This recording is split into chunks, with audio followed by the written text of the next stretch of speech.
Bristol Myers is down 12% year to date, along with a lot of the pharmaceutical companies. It currently offers a nice starting yield of 3.57%, but is it a buy now?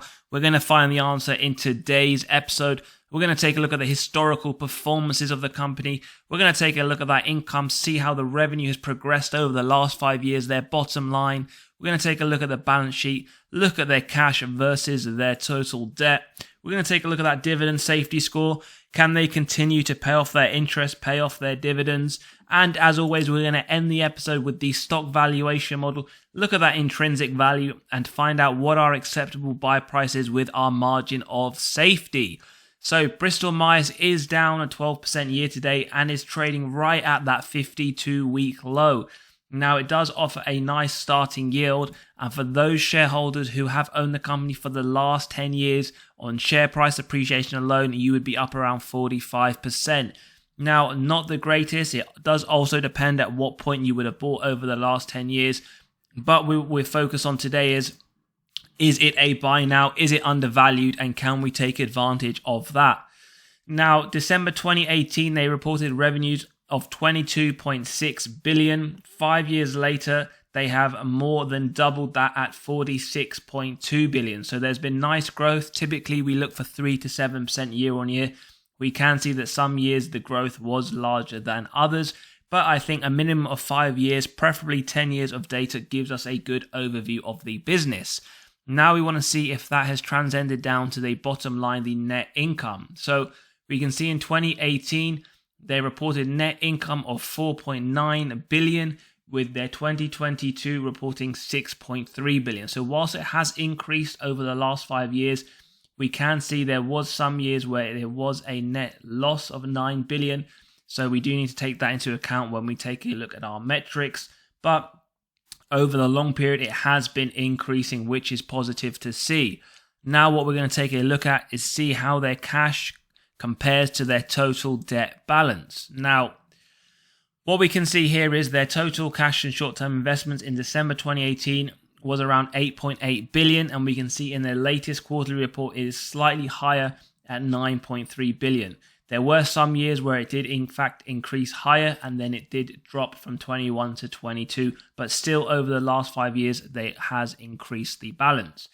Now, looking at that total debt, what we can see here is that their total debt in 2018 was 7.4 billion, and it has increased quite astronomically in their latest quarterly report to just under 40 billion. So it will be important to see when we look at the dividends and some of our financial metrics if they are able to pay this off alongside paying that dividend. Now, dividend safety score of 79, which is always positive. It shows it is safe. And the market cap of 134 billion, making it a mega cap. Now, a few key metrics here. We'll just run through a few of them. Dividend streak, they have been paying dividends for the last 52 years without a reduction. They did maintain the dividend. They didn't increase it or cut it, but they maintained it since the last recession in 07 to 09. So good to know if you do believe you are heading into a recession. Their recession sales were minus 21%, which was below the average growth rate during the recession period.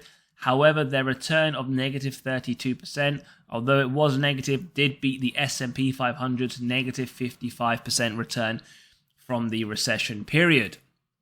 Now, dividend growth, what we like to see is a minimum of 4% year on year, as the US inflation rate over the last 40 years was 4%. So if you're not getting increases of 4% in your dividends, your salary, other income producing assets, then you are essentially losing your purchasing power and taking a pay cut. Latest increase in December 22, 5.6%. Last 5 years, 7%. Nice to see. However, the last 20 years, the average increase of 3% is fairly poor in my opinion, just due to the fact that it is below inflation. They have been paying dividends, however, for 52 years, with the 16 years being consecutive increases. Now, dividend yield theory states that when the current yield is sitting above the 5-year average line, then the company is undervalued. So we have one tick here for undervaluation. However, we never look at any model in isolation, and we draw our conclusions at the end of the video. Likewise, when the forward PE is below the 5-year average, there is another sign of undervaluation. Alongside the sector PE, 17.4 being higher than the PE of Bristol Myers, so 3 signs of undervaluation here. Now, 52-week price range, it is trading right at that 52-week low. However, it does not mean that it is undervalued. Likewise, it wouldn't mean it's overvalued if it's at that 52-week high. Now, earnings payout versus free cash flow payout. I purely have this earnings on the screen for investors who like to see this information purely on the basis that with the earnings payout, it is susceptible to manipulation through accounting. So I prefer to look at the free cash flow. However, for both, I personally like to see below 60% as it means there's room to continually grow that dividend. Double digits is what we prefer to see. So if we look at the earnings payout from 2016 onwards, it has been downtrending to below 60%, 28% in 2022. So this is positive. Likewise, from 2017 to essentially 2023, which is expected to be 27%, it has been below that 60%. So again, positive to see in terms of paying out that dividend. Earnings per share and free cash flow per share. Likewise, I do prefer to focus on the free cash flow per share, but I do believe they essentially mirror the same story. 2013, 182, 2022, 770, upward trajectory with 2023 at 813. Likewise, free cash flow per share, 183 in 2013, 561 in 22, and expected to be 834 in 2023. So a nice upward trajectory. And this is why I like to look at least 10 years worth of data so you get a better, truer picture of a business and the way it is run. Sales growth, I did mention between 3 to 7% moderate steady growth. We can see here for the large part it has been around 3 to 7 with some nice double digit years. However, we can also see 2013 and 14 negative growth and 2022 very stable. What we can see here though, total sales 2013, 16 billion worth of sales in 2013 and almost 3 times as much in 2022 at 46 billion. So there has been nice growth. However, for most of the years, it has been fairly stable and it did shoot up during COVID. So we are unsure if this will continue. So it is worth to see the forward guidance on their sales.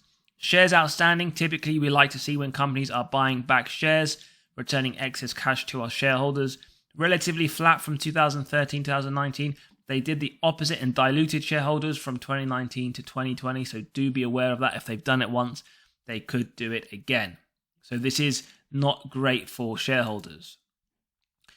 Return on invested capital. If you've seen my video on the pinned YouTube channel, you'll see that one of my 7 golden dividend metrics is return on invested capital being above at 10%.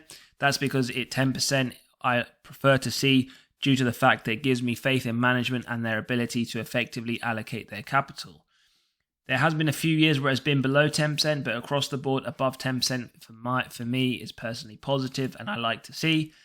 Operating margins above 25%, especially for biotechs. Whilst they haven't been able to get around 25% consistently, it has been around the low 20s for quite a significant amount of time. So that is fairly positive to see alongside the other metrics in combination. Free cash flow margin above 20% for biotechs.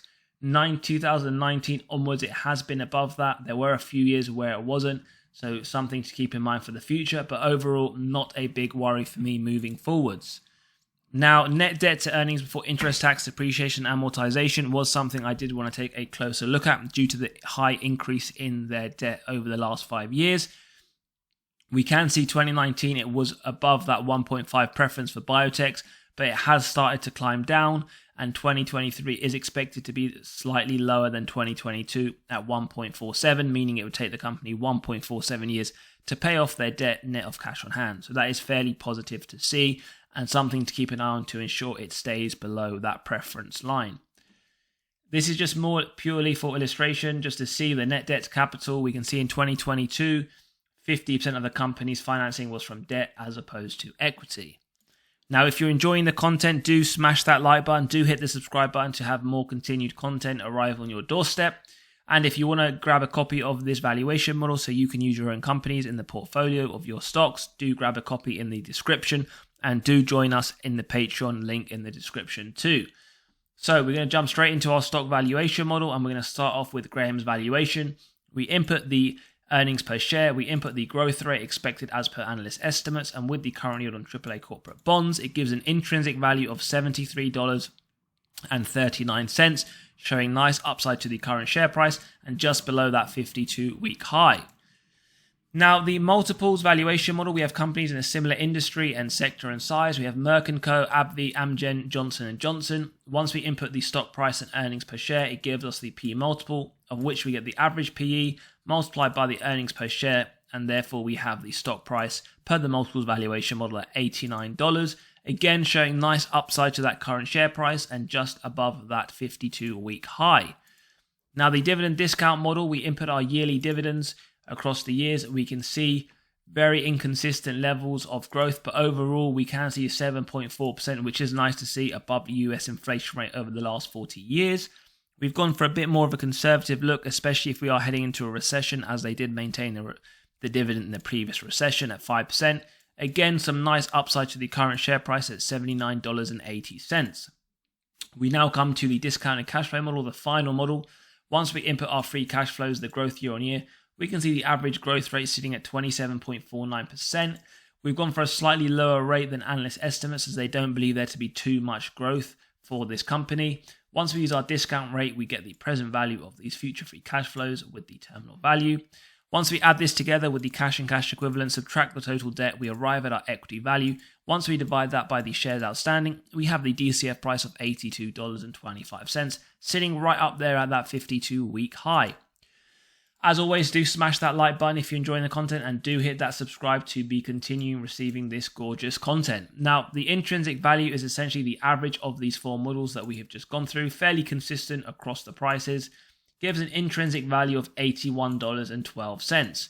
As always, do let me know your thoughts in the comments. So the intrinsic value, in terms of the margin of safety, typically I look for around 10% for strong companies with wide moats, nice historical data, as well as forward-looking projections. So I would probably argue you could look around 20% for a company like Bristol Myers. But for those that are looking at 10%, your acceptable buy price would be around $73, essentially making it a buy right now.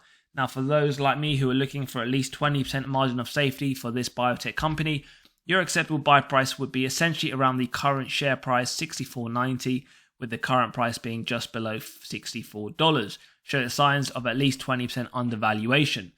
Now, Wall Street forecasts the price over the next 12 months to reach around $77.63, likewise showing nice upside to that current share price. As always, let me know your thoughts in the comments. Are you looking to buy? Are you sitting on the sidelines? And what are you doing in terms of Bristol Myers? As always, have a great day. Catch you on the next episode. And don't forget to like the video.